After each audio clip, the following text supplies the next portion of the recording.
Hi all, എബിഡ് സാറാണ്. നമ്മൾ നോക്കാൻ പോകുന്നത് ഡിഫറെൻറ്റ് ടൈപ്സ് ഓഫ് ജസ്റ്റിസ് ആണ്. Social, political and economic justice ആണ് നമുക്ക് കാണാൻ പറ്റുന്നത്. അതിൽ സോഷ്യൽ ജസ്റ്റിസ് എന്ന് പറയുമ്പോൾ സൊസൈറ്റിയിൽ എല്ലാ ആളുകളും ഈക്വലി ട്രീറ്റ് ചെയ്യപ്പെടുന്നതാണ്. ബേസ്ഡ് ഓൺ കാസ്റ്റോ, ജെൻഡറോ, റിലീജിയനോ അല്ലെങ്കിൽ കളറോ ഒരു കൈൻഡ് ഓഫ് ഡിസ്ക്രിമിനേഷനും പാടില്ല എന്നുള്ളതാണ് സോഷ്യൽ ജസ്റ്റിസ് കൊണ്ട് ഉദ്ദേശിക്കുന്നത്.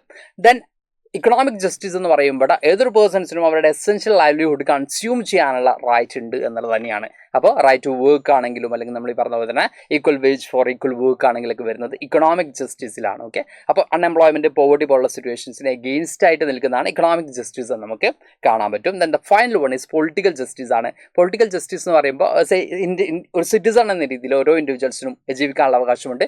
അതുകൂടാതെ പൊളിറ്റിക്കൽ റൈറ്റ്സ്, അഡൽ ഫ്രാഞ്ചൈസ് അല്ലെങ്കിൽ ഈ പറഞ്ഞ രീതിയിൽ ഗവൺമെൻറ്റിനെ ക്രിറ്റിസൈസ് ചെയ്ത് റൈറ്റ് ടു വോട്ട്, കണ്ടസ്റ്റ് ഇലക്ഷനൊക്കെ വരുന്നത് പൊളിറ്റിക്കൽ ജസ്റ്റിസിലാണ്. അപ്പോൾ ഇതാണ് മോസ്റ്റ് ഇമ്പോർട്ടൻ്റ് ആയിട്ടുള്ള 3 കൈൻഡ് ഓഫ് ജസ്റ്റിസ് എന്ന് നമുക്ക് കാണാൻ പറ്റും. അപ്പോൾ ഇതുപോലെ തന്നെ അടുത്ത വീഡിയോയിൽ നമുക്ക് പുതിയ ടോപ്പിക്കുമായിട്ട് കാണാം. ബൈ.